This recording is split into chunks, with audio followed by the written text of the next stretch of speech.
Hiya friends, me again. So a month ago I have been in London. Yes, London. And if you didn't already know that... Where the hell have you been? No, I'm not pretending to be important, sorry. Yes, I have done 6 vlogs, one for each day on this trip. But this video right now is gonna be a recap of what I did in London and what I liked in London, and by that I mean what has massively impacted me. Ooh yeah. So if you're tired of hearing me babbling about this trip, then go away. Shoo. Of course, for this video the Union Jack is gonna be with me. That's actually hot chocolate, not tea, but shh, don't tell the English people. This recap is gonna be viewed by my English teachers.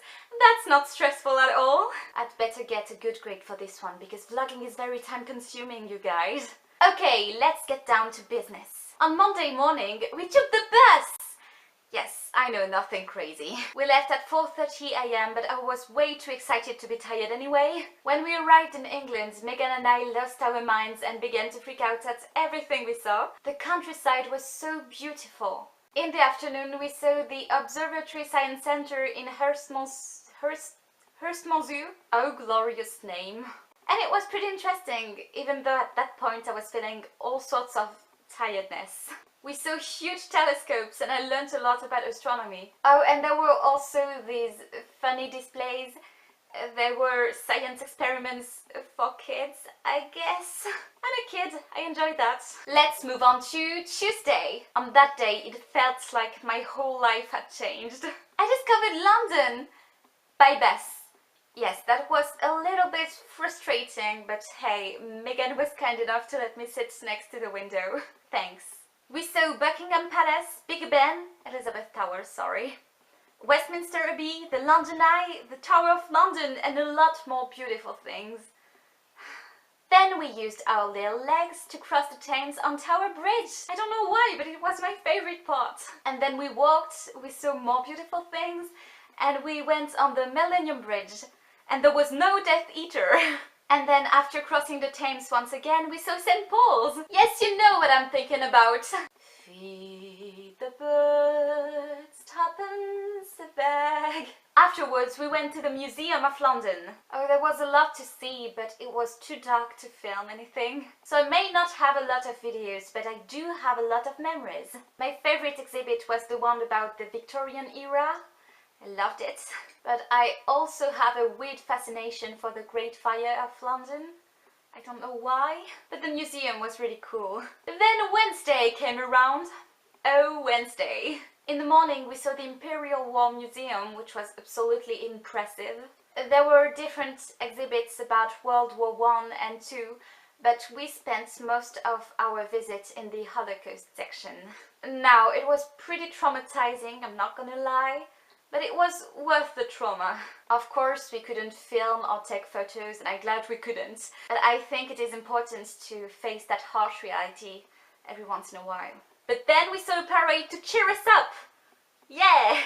And after lunch, we went to the making of Harry Potter! Oh, do I even have to tell you how I reacted to that?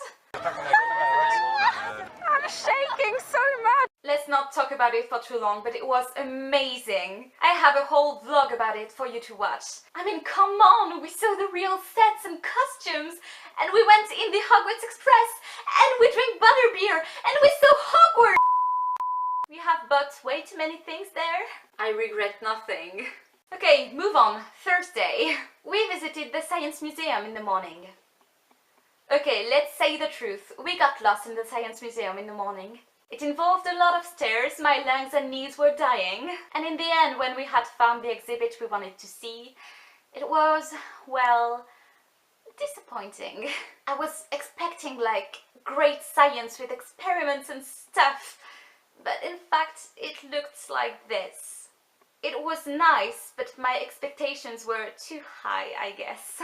But the second museum we saw that day was way better. It was the Natural History Museum, and I found myself being impressed at a lot of things. For example, the fact that they put Christmas lights up on the 20th of October. What would you... Calm down. No, truly, the dinosaurs were gigantic, and I was tiny next to them. I also loved their awesome earthquake simulator. I must have looked like a drunk person after that. I liked that museum, there were tons of stuff and it was pretty well done. And let's not forget to mention that Hogwarts vibe I felt when I entered the hall. Okay, let's talk about Friday now. We went to Greenwich. It was a rainy day and we were freezing. Well, I was. First we saw Thames Barrier, which is this lovely thing. It actually prevents London from being flooded and it involves a lot of rotations and I can't explain it myself. I think I was the only one interested by that. At lunchtime we had a bit of free time to roam around Greenwich, and so we did. After that we climbed all the way up to the Royal Observatory. The view was amazing up there, to be honest. I didn't quite get the point of our visit. Maybe we were just walking too fast, but we did the whole visit in 30 minutes. I don't know, it might be our fault. It was cool to be on the Greenwich Meridian though. We also visited a ship named the Cutty Sark, and I liked it a lot because I felt like a pirate. It was truly impressive to see that amazingly huge boat next to you. There were fun facts about the ship written everywhere, and I found it very interesting. Saturday was our last day. I was devastated to go. But before leaving, we saw quite a few things too. In the morning, we visited the British Museum, but really what we were all excited to see were the mummies.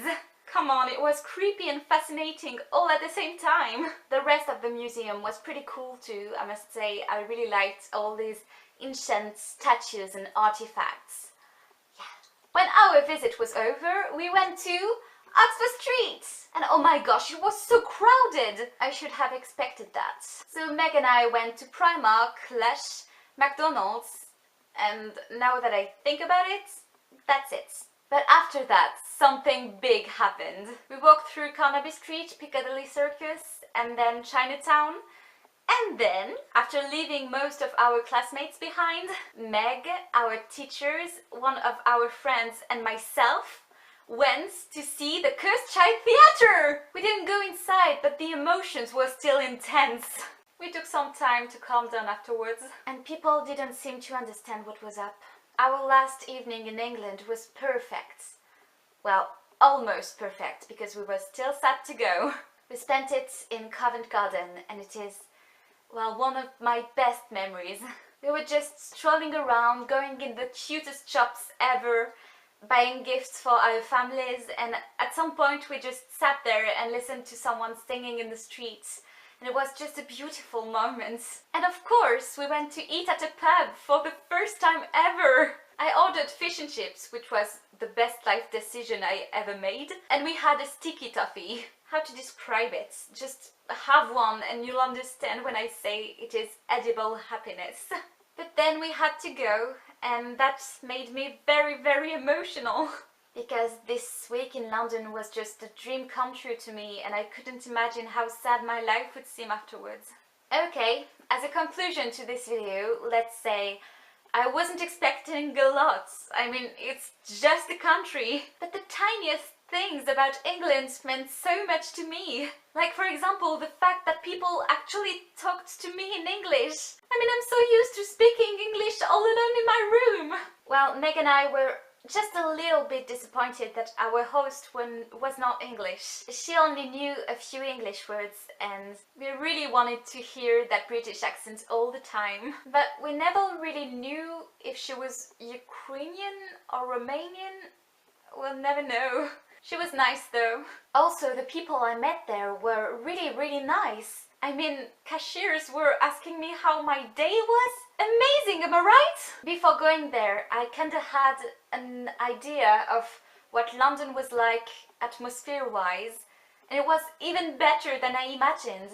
I got really excited about the parks. Moreover, when we went, it was fall, so it was all orangey and beautiful, and I loved it.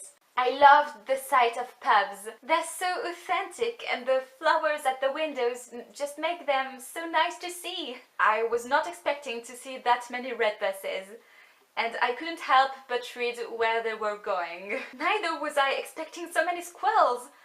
They're everywhere. Also, I had no idea how frequent traffic lights are in London. It took us 1 hour every morning to get in central London by bus. But all the stops allowed me to soak in all these atmospheres that I love and imagine what people were up to when I saw them cross the road and what their life is like in this fascinating city. That week has brought me so much happiness, and I think it has just confirmed how much I love the English culture. There you go. I think that will conclude everything I had to say about my trip in London on this channel. It took quite a few videos, and I'm sorry if it was boring to watch, but I don't regret it. To me, they are beautiful memories to look back to whenever I feel like it, and I'm very glad I had the chance to film that incredible experience. Oh my, the London series is really over now. What am I gonna do? So to all the teachers who have made this trip possible, and to all of those who are watching this video right now, a big thank you. I mean it. You know how much I wanted to go, and I hope you now know how much I loved it. Thank you. And one last big thanks to Megan. You made my vlogs less boring, and you made me realize that you are a wonderful vlogging partner and a wonderful friend, and I'm very thankful for that. I hope you'll be back as soon as possible on my channel, and I know you're willing to. Goodbye everyone.